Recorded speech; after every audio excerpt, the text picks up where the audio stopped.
The Crystal Beast structure deck is actually touched down here. I forgot about it yesterday, so we're going to cover how the impact on the structure deck is looking on the market, along with, well, other expected cards since we have Darkwing Blast on the horizon. Make sure you guys smash the living crap out of that subscribe button so you guys don't miss out more awesome content. So, structure decks. Still, you can get them for $66 for 8 of them. Now, with my Ash Blossom and Joyous Spring being a basically $6 card post-hand here. So, let's just pull up the old handy-dandy phone here. I could do math in my head, but 65, 6 times 8. Oh, boy, 48. Okay, so 65 minus 48. Oh, wow. $17. That means I get all of the other cards in the structure deck for $17 if I buy one of the versions of this and then sell the Ash Blossoms. Wow. That seems like a good long-term investment to me. But sealed structure deck, still $12. Ashes at 6s. And then we get down here to all the cheap penny stonks. You already only got 20 listings of Ghost Bells. People are already picking them up. Dimension Shifter, same thing. People are eating these off of the market. Rainbow Bridge of the Heart, 43 cents. Okay. Hamons, 20 cents. That's a little bit cheaper. You are going to start dipping down here relatively quickly. Jesse Anderson, Unleashing the Legend, pretty cheap. And then Ultimate Crystal Rainbow Over Dragon, also pretty cheap. So what you're getting out of this is there's a lot of cheap penny stonks in here and pretty large quantities to hold. The Crystal Bond's pretty cheap too. I will say though that it is pretty cool that you could pick up all of this stuff in a structure deck like this, alright? Like, good budget alternative cards for Yu-Gi-Oh! That you just get handed to you in one nice bundled up box, I think will always be a very good thing for the game productively. So, anything else in here that I think is good penny stonks? I think there's quite a few things in here. The tokens I don't think will take off too crazily. I mean, they might hit $1 at some point in their life, but in terms of everything else in here, okay. It's not a bad structure deck at all. Ash definitely is the good carry. Now, when the Ash Blossom in the structure deck, tips over the scales and you see people lose their mind when it becomes so much more value, that's when things will get interesting. Water Enchantresses. We talked about this the other day. These are still $65 for the most part. Nothing has really changed. The ultis are still floating at that $44 mark right now, which I think people kind of have a little bit of a hard time processing the fact that the ulti is still worth less than the Collector's Rare. Collector's Rare did kind of come out and set the stipulation for the higher end of the market, and you got $20 available for these. OTS 19. This set is still a ride, man. Let me tell you what here. In terms of your value, it's so interesting. $44. Fallen of Albaz is at 39 to 40s. And then you just dip down into nothing. Like, Chalices are nothing. Caiuses are nothing. Fairy Tale Snows are now nothing. That's for sure. Oracle King, the Arcs, nothing. The Slime Token has a whole dollar value to it. The Gores was a cool one. The Gores did need reprints. This is something else that's going to be hard to say too, but to be honest with you, Gores might not see any play in Modern Era, but for all the older formats, Gores was always, some sort of a value card. So that's definitely something to keep an eye on. But when you see like the rest of this OTS pack, the set is pretty bad in terms of value now. Eradicator Epidemic Virus. So these ultras are still like $7-8. Like, interestingly enough, you can get a light play super rare for $4 to $5. Structure deck commons, basically $2 to $3. Other commons, basically $2. And then the structure deck Lair of Darknesses, these are like $4-ish. That's very interesting. The secret rares, still orbiting into other zip codes. We've been tracking this for a little while. I think this card is kind of hilarious to watch it do what it does on the daily. Oh, we can get a German now for $200, but you're still going to be paying $280 for a light play first ed. That is actually kind of ridiculous to me when you look at like your overall projected value here. Yeah. Ra's Disciple. I joked about the original copies of this going back to the moon. Originally these were very cheap. Yeah, they orbited again. These are $8+ $10 now for the original secret rares from Dragons of Legend. This card was always worth something, and then like the reprint happened and they went back down in value, but like the Ra's Disciples from Dragons of Legend Unleashed, these are still cheap. These still cheap.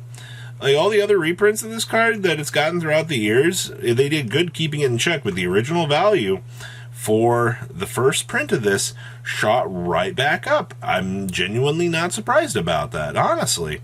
All right, next up, Marine Neos. These are still $8+ for both versions, by the way.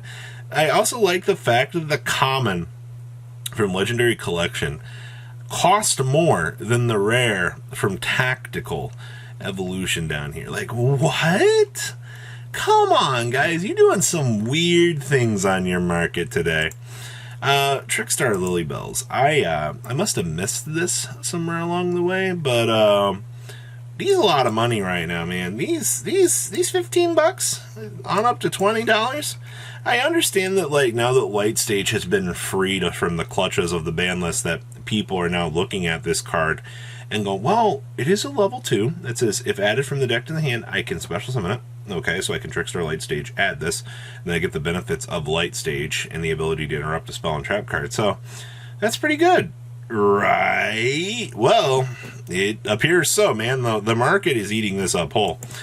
Quick snapshot into the 2022 Megatins here. Interestingly enough, not a lot has changed. I feel like more values are settling in the tins here. You still got 29 listings of tins, which is good. 171 a case, which is not bad. Pot of Prosperity is holding at the $45 mark. Droplets might be settling about 28 to 29 in the future. Dark Magician Girls have actually calmed down. They're down to 26, so shift downwards on that. Lightning Storms shifted down to 25. The Blue Eyes Egg-Laying Dragon at 17. The Ash Blossoms settling about $16 now from this point. So you do see some heavy listings on the Ashes. Once again, that dual Ash reprint that we just got on the market really did help. Diviner of the Heralds, $13 to $14. You know, we talked about that you will eventually see this card hit. You know, I think the UK for a little while had this at like 18. So if our prices are starting to sync up because people need this card, yeah, you might be running out of time for this. You already know that, especially the interactions with this in the near future are going to make it really good. And $13 on the Red Eyes Black Dragons. All right. What else we got here? Dragoons still at 12 to 13. Crossout Detonators still about 9 to 10. $5 on the DPs. All right. Woobers at $5 to $6. Branded Opening still about the $4-ish mark. Ghost Bell's also about the $4-ish mark. And Link into the Brains still $3-ish. The very, very, very good solid $3 cards in here. Nibiru is still $3 to $4. Okay. Small World's holding about $3 to $4 as well. So yeah, overall, like, tin value, this is also hilarious to me. The fact that Brandon and Red rares, by the way, are holding at the $2-ish mark as well. Wow. Nimble Angler, we looked at this yesterday too. So since you're going to have the new Sprite Link 2 coming out here that basically allows you to dump the Nimble Angler and then special summon some more friends to continue on with your extending options. Yeah, it's going to get way more interesting once this card comes out. But once again, it's another card that you're going to have to keep an eye on, ladies and gentlemen. Pot of Desires. So the alties here. What are we doing? I see that we look like we rebounded up.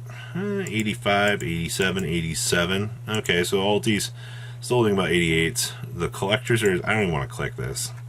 I'm afraid to know. Let's click the old First Ed button. 120. All right. Not too horrible, I suppose. Okay, and then Secret First Eds. Well, you know, you got 3 higher rarities here fighting with each other for who is supreme. So, $45. Yeah, they're creeping up pretty hard. All right. DeHark Starlights. These are $520 plus now. Like, this is actually ridiculous to me. Like, how quick these are gaining your immediate value. Good stuff, market. I also wanted to pull up Hobby League Graceful Charities. I was kind of curious. How long has it been? These have definitely curved down here. $28, $29. Yeah, $29. Okay. So decent value holding here. Heavy Storm, same thing, Hobby League here. Looks like these have actually inversed here. I see Light Play sold for 15s. But yeah, interesting push-ups here. All light plays. What's a near mint look like? Come on, $22. Okay. And then Genesis Drag. I don't know how many of you guys have looked at this thing in a while, but These have had a really recent spike up. 35, 22, and 15. Lots of light plays in between here, but that near mint down there hurts really hard. So interesting to see buyouts on this department. So what do you guys think about today's market? Please leave a comment down below. Tell me what you guys think, and I'll see your beautiful faces later back here in the day, guys. Peace out. Patrons, thank you.